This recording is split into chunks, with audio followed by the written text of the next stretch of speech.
Mummy ભાઈનગર નહીં જવાનું? અરે કેટલા દિવસ થઈ ગયા જયાય ને ભાઈ યાદ કરતા હશે. મમ્મી તાર શાક લેવા નહીં જવાનું? એ કઈ શાક જ નહીં પડ્યું યાર. જાને બાર ના નહીં જવું. જાને યાર પણ નહીં શાક યાર ખાસું હું. તું તમારે ત્યાં સાડીનો નવો સ્ટોક આવ્યો છે? 10,000 વાળી સાડી ખાલી ને ખાલી 700 રૂપિયામાં. શું વાત કરો છો રમેશભાઈ? વાહ ભાઈ વાહ. મમ્મી જાવ તારે? જાને યાર મમ્મી હું ના પાડે છે યાર. મમ્મી તો દૂધ લેવા ક્યારે જવાની? જા જલ્દી લઈ આય. તું લઈ આય ને, મને શું કે છે? તું જાને પણ બહાર. મમ્મી અત્યારે સ્વાધ્યાયના ભજનમાં નહીં જવાનું? અરે આ બધી લેડીઝો તો આવી જાય યાર. જાને તું ઘડી કલાક 2 કલાક ત્યાં ભગવાનનું નામ લો યાર. અહીંયા શું કરવાનું? અરે હા યાર પણ ખમને મમ્મી બહાર જાય એટલે હું તને કરું છું ફોન. તું વારા ઘડીએ મને ફોન ના કરે યાર. નકર પકડાઈ જાઉં તો હમણાં માર. આ મમ્મી યાર મમ્મી જાને યાર હમણાં રીયા આવશે યાર.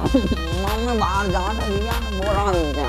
2 કલાક જાય ને બહાર તો હમણાં રીયાને બોલાવી લઉં યાર. અરે હા પણ મારી માએ વારા ઘડીએ ફોન ના કરે યાર.